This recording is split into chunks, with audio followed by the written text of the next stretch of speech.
All right, welcome again. So this is an extra video. It's a tip, but I just think I need to show you this.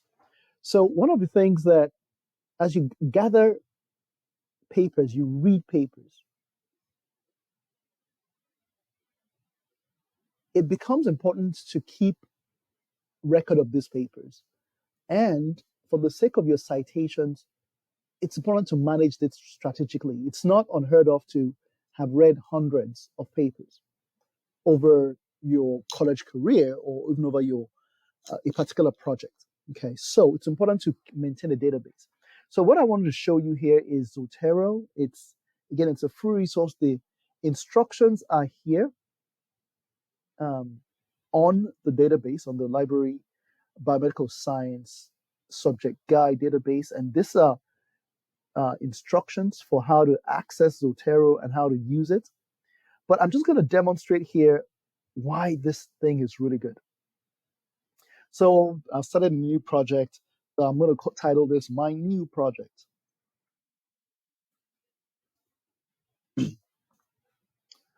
Just for my own organization, I like to keep track of things where they are in my folder, in my computer, because after a while, you get hundreds, maybe thousands of documents. It becomes a headache to remember exactly where some might be. So first, I'm going to just insert here. I will use a header function in Microsoft Word. So I'm just going to do a three type header. So the name of the article. So I'm going to just say, go to document info, file name, and I'm going to go to document info as well. I'm just going to add date and time. So I like date in this format, so I know exactly what date it is. That will automatically update as I work on this document in the future. So I know exactly which version I'm working on. It's very typical that you have multiple versions of a paper before it becomes a final draft.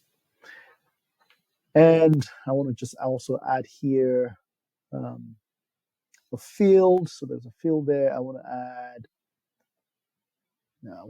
to add page number. So I'm going to add a field, and I'm just going to go to page number.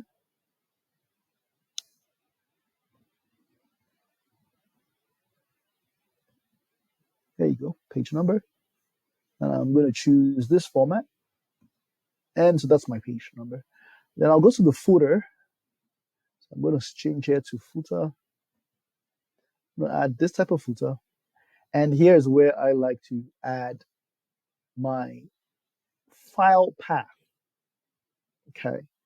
So right now I haven't saved this document, but I'm just going to save it for just for this exercise.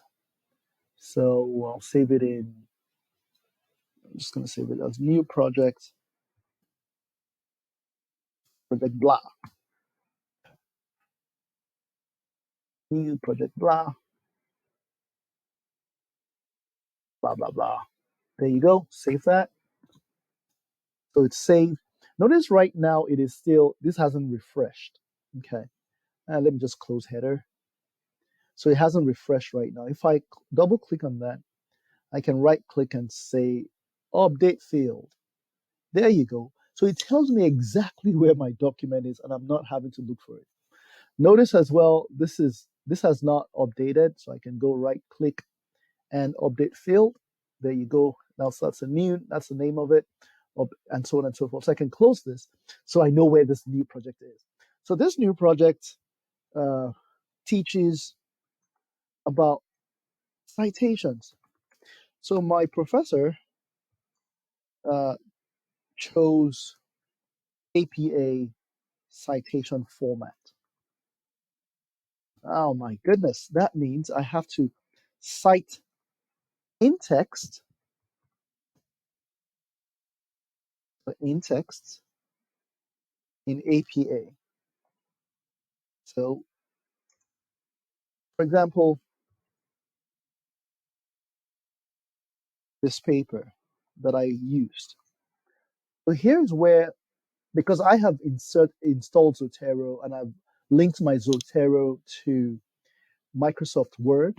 You can also do this in Google Doc, which is amazing. So I'm going to go to Zotero. I'm going to go to, so that's my Zotero link right here in Microsoft Word, add citation.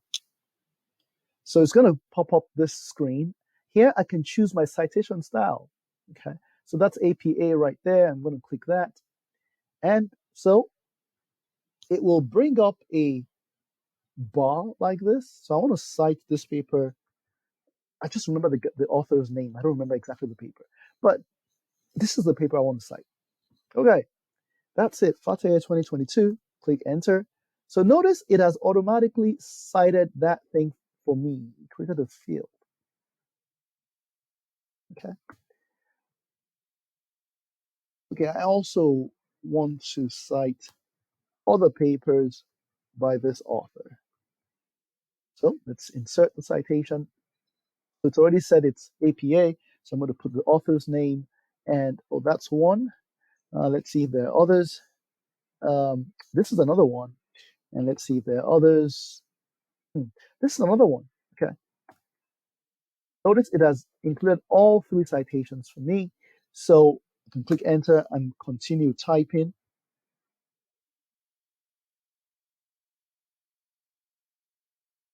Blah, blah, blah.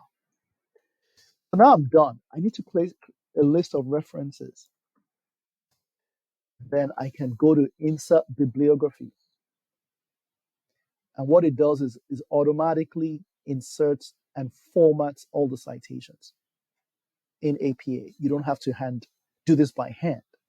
Now, if that wasn't amazing enough, okay, if that wasn't amazing enough, let's say, as it happens at times, your professor says, I changed my mind, or the journal that you want to submit says, we don't use APA. We want you to cite this thing in MLA or whatever.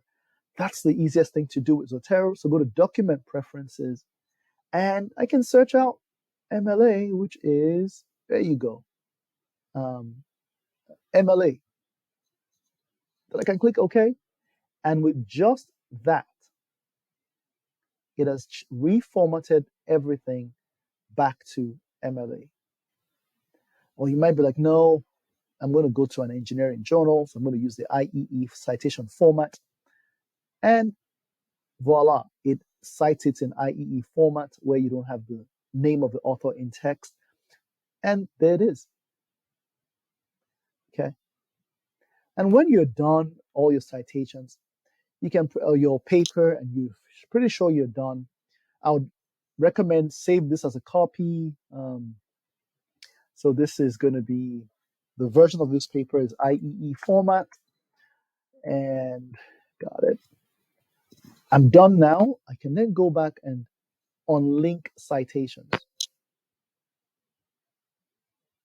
So what that does is it removes the field codes, and so you can't update this document anymore in Zotero. You should only do this when you're done, done, done. So if you notice, I can delete this now and nothing would happen. There's not going to be a change in my list of citations. It's now static. It's pretty much just a Word document. It maintains the format, but it is pretty much a Word document. That is not the case if, for example, I go back to this one, the original article right here. So if for some reason I decide, you know what, I want to edit the citations, I can go here and say edit citation. So if I click on this, it gives me the articles that were cited. I don't want this middle one anymore, so I can go delete that. Oh no. So let's do edit citation and delete.